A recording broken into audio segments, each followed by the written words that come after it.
Misha, there is a whole world you don't know about. This is Jessa. She's his twin sister. Oh, she's a werewolf! And so are you. Hey everyone, Rascal here. And Mama, welcome to our channel, Paws On Animation. Today we're covering the animated series Supernatural Academy as a birthday present for our friend Shinigami Phoenix. Happy birthday, Phoenix!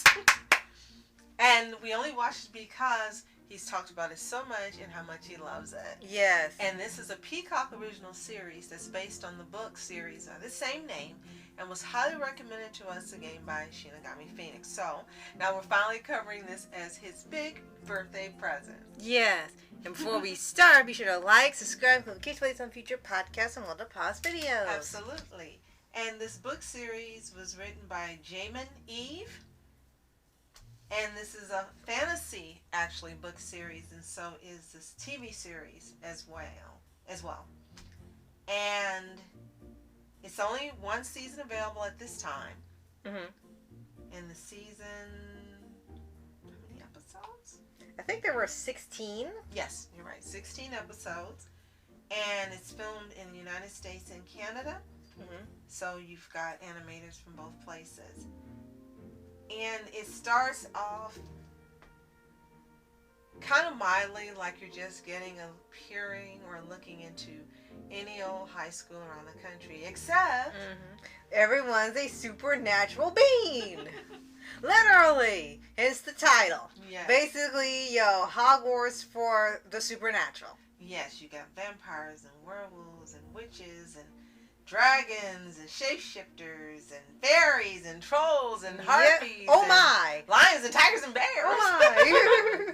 So the main character in the beginning is Misha Jackson LeBron. She's 16. And no, they're not basketball players. That's what I was thinking. It should have been Jordan LeBron. That would have been right. And she's a wolf shifter living in Supernatural Academy with her dad, who's the council leader, Jonathan. And she's got her world all set up. She's got her friends. She's got her life. She's popular. And for her, this is a normal life. Right. And then we switch to the normal world in modern New York City. Mm-hmm. And there's a girl there named Misha. Yes. Who lives with her mom, Leenda, in the human world. Right. And she starts having visions of wolves and dragons and strange doors. And she's been drawing these things in her notebook. Now that was like a shout out to Mortal Instruments with that, where Claire kept drawing the same mark or seeing the same thing over and over again. So I think the inspiration from that. True. And then she has a friend that she tells things to, but she didn't tell her this. No, that came back around later. So she's getting this awakening, and then the mom decides she can no longer hide and protect her daughter because of something that happens we won't spoil. Right. And she decides to reunite her with her dad and her twin sister, which she never knew she had at Supernatural Academy. And this is where a lot of the excitement and fun and adventures really start up. You have a little in the beginning where you're being introduced to the different characters. As we mentioned, there's a vampire and a werewolf and so forth. And some of these characters are actually voiced by people we know, like Vincent Tong, it's Maximus. Cardi Wong, it's Braxton. Kathleen Barr. Big one. But for the most part, they're people we don't know, and I'm guessing since a lot of it's done in Canada, they may be Canadian voice actors we're not familiar with. Right. So after Misha and her mom get there, that's when things begin to happen. Right. And it actually ended up reminding us a bit of the Twitches movies that used to come on Disney Channel, where these two girls didn't even know they were related, end up meeting, and end up finding out that they are in fact sisters. And for this one has powers and the other one right now does not. And you found there's been this whole thing going on that they were separated at birth to protect them. What they were protected from, you find out as the show goes on, as it starts to really speed up the world building, especially when you see about a Dragon King. And not the Dragon Prince, the Dragon King. Yes. And what's really interesting is you have in here this 22 to 23 minute episodes. They're pretty short. But you actually, I have to say, have a lot of things going on. Yeah. You don't expect it to be action filled, have a lot of subplots and sub-stories going. But I have to say that they really do handle well spacing out all the different sub-stories that are going on and making it work. And I was really surprised because a lot of times you can watch shows, whether they're live action, anime, or animated, and when they have all these different stories, featured other characters, it just doesn't work. Yeah, it's all over the place. Guess what? Honestly, here, they've made it work. Yes, and at first it takes you a while to get adjusted to all the subplots going on because it builds up every episode. Once you get adjusted and continue watching and not in a very long space between each other, you start to really get adjusted to it, and you start to pick up on what each subplot entails, and then also connects to other plots, so they try to make them all mesh together towards the end. Definitely. And I can say probably since Jamin Eve, again the writer of the Supernatural Prison Book series, is one of the executive producers, along with Alan Bobat and Francis Manfredi, that might be a reason why it's working so well. This person has written the books themselves. They know how they want it to progress. They know how they want to see it play out being animated, and that's probably what helps it be cohesive and work very well in terms of the multi-subplots. Right. Then, as it goes on, there's the mystery of why the twins are separated keeps going. It's revealed on why. And it starts to lead up to this thing about a prophecy about what's supposed to be a great evil for a Dragon King. Now, they have dragon shifters in this world. Some are good, most are evil. And they have this thing built in where they would have ones who were dragon marked. Ones who dragon marked were supposed to be prophesied to bring back the Dragon King, and that Dragon King will want to take over the world, endless fire, bring back all the dragons, all that in the modern era. So, in order to keep preventing them happening, anybody and any creature that had the marking were actually separated or hidden away, so that way they couldn't find each other or couldn't find their way back to the king or couldn't be used to end the world. And clearly it's a twin thing because you find out, spoiler if you haven't seen it, there was another pair of twins who had these same marks, and magic was used on Jessa and Misha to cover them up. And so once they get together and once the marks have been uncovered forcefully, then they can see them, and then they start covering them up because people who have these marks, they put them in a prison. Hence the title of the novels. And they put them in a prison that has crystal, I guess, tombs inside. There's no way to put it. And like frozen in time in a way. And they said, so they won't do any damage or do any harm. And then you also have some others there that are like smaller children that for some strange reason they're allowed to run around, but I guess when they get older they're gonna they let them live a life, I guess. So that's really crazy, and that's really cruel, and that's when the action really starts to happen. You have the headmaster who's a lunatic, and he looks like a lunatic. That wasn't a surprise. They were really hiding the fact this guy was gonna be a bad guy as it went on. And his daughter is every girl in every series you've ever watched who's is the Kristoff is his daughter, name. Right, the principal's daughter. It's like watching Kolyoko, Yeah. principal's daughter, who's arrogant and can do what she wants. Yeah, I And really like trope, that. but that's what's in here.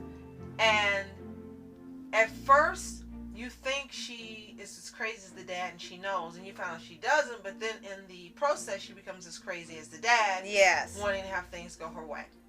So there are two shows that really stood out in our being reminded of. One is what Phoenix mentioned, which was The Mortal Instrument. Yes. And you could definitely see the shout-outs and the inspiration, which he says was for the particular author writing this book. Right. And another one that we got while watching it. It was Descendants. Yes. And you could see the werewolf, the dragon, especially the werewolf looking like Boo Boo Stewart. Yeah, he looked really like him. And the dragon shifter, and there was I think that was Max. Was Max Mhm. the vampire, right? Yeah. Right. And then his brother Brax is the dragon. And we were stunned. We were like, how did we not realize they were brothers? I'm like, duh! And I have to say, I think Brax is probably my favorite out of the cast. And you could see these shout outs to these Disney characters. Even the animation itself, yeah. Definitely. So I guess that Jamin was also a fan of Disney as well. Right. And particularly the Descendants. Even in the music, the theme song. Yes. You The definitely designs, see, yeah. definitely. And then, as we mentioned, there's also a witch here. Well, two, because there's the witch and her mom. And at first they were friends with her, and then something happens and they question her loyalty, and then it's reinstated, or they find out that they can trust her. You've got fairies, which is what Jay is. Fairies! Jay's a fairy, and Jay also represents non-binary. Right.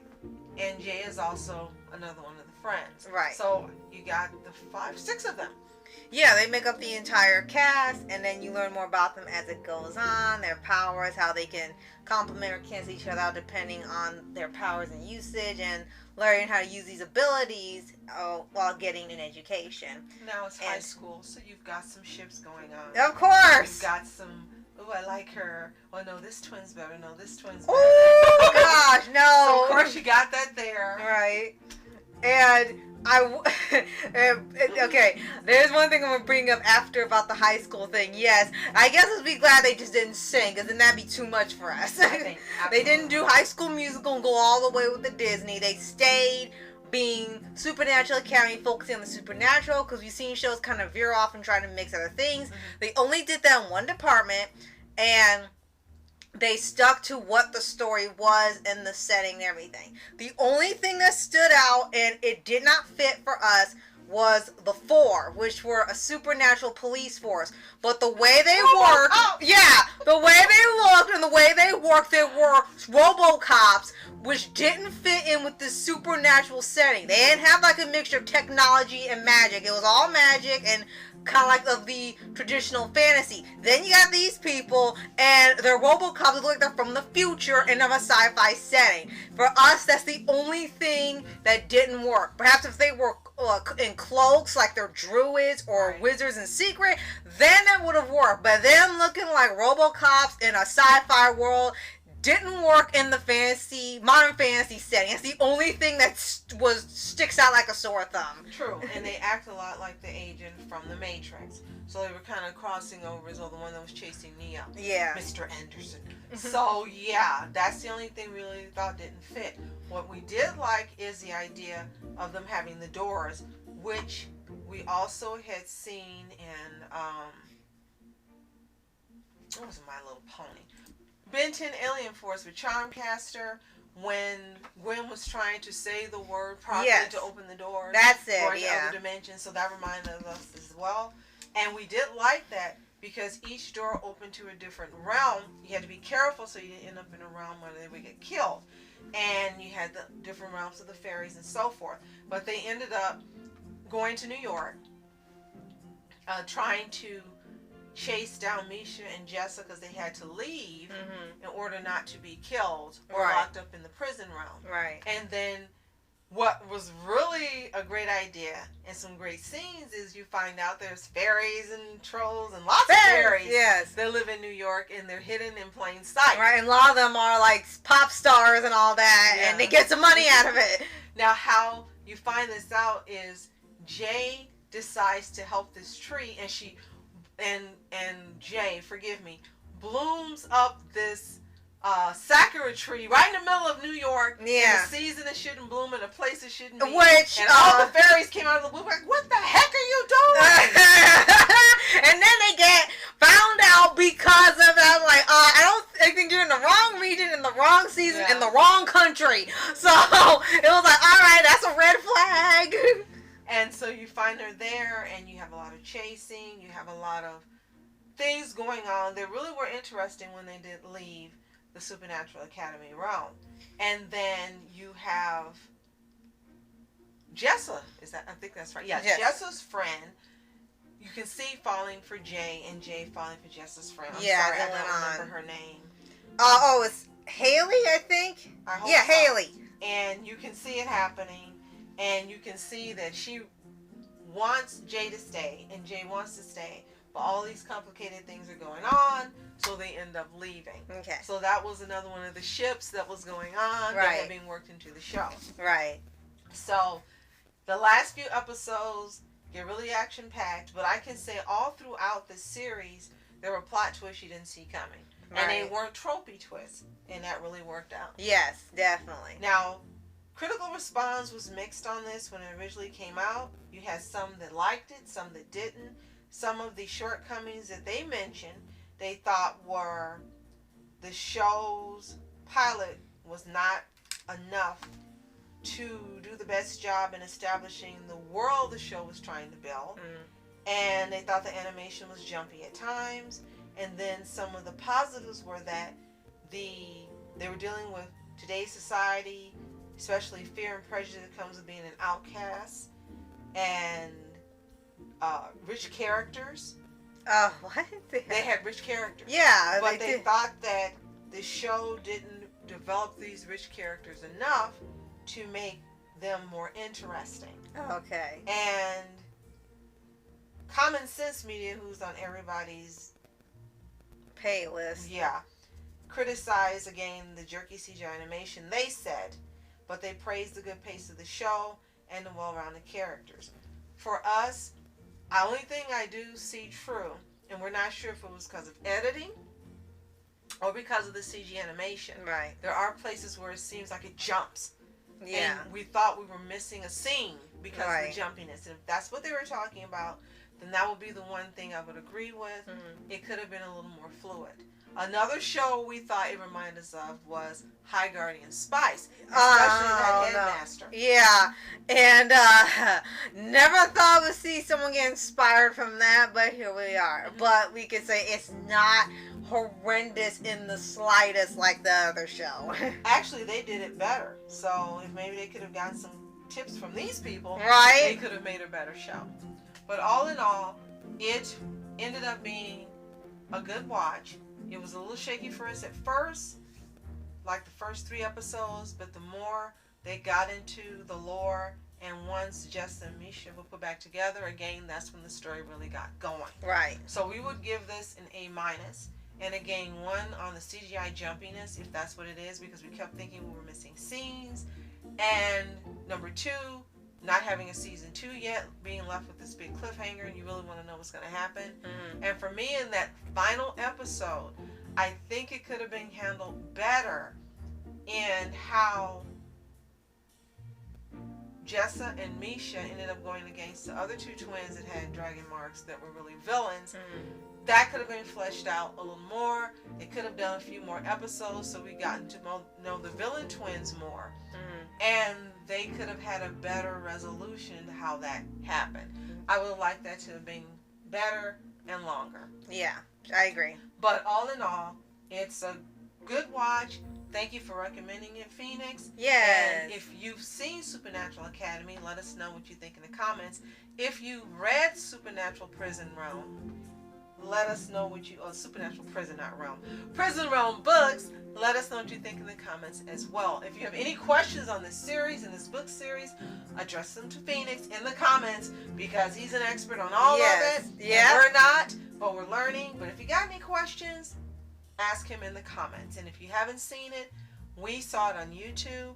It's available to stream on Peacock. And we're hoping season 2 does come out this year. That will be good to get to a finish because the plot twist at the end actually was kind of unexpected. Yes. And lastly, Phoenix loves the intro, which you've heard a little bit of. So that means it's good as well. Right. And if you don't already, subscribe for updates, weekly reviews, favorite anime series, anime shows, and all things animation. Absolutely. And thank you so much for joining us today for this podcast for Phoenix's birthday. We hope you're having a wonderful day. Yes. Lots of love and fun and joy and a whole nother year of blessings for you and until your next birthday. Yes. So we're so happy you are a Rascal family. Yes. So, thank you so much for watching Rascal Entertainment. And our Mom Entertainments, be sure to share this. It helps our channel a lot. And to wish Phoenix a happy birthday below or on Community tab. Thank you so much. I'm Mom Entertainments. Have a toontastic day. Peace. And reporters sitting flashing lights, trying to walk around, man, who the hell are you? What you wanna do? Well, man, it's on you. Man, it's on you. Met her in my dreams, she was my queen. A castle in the mountaintops.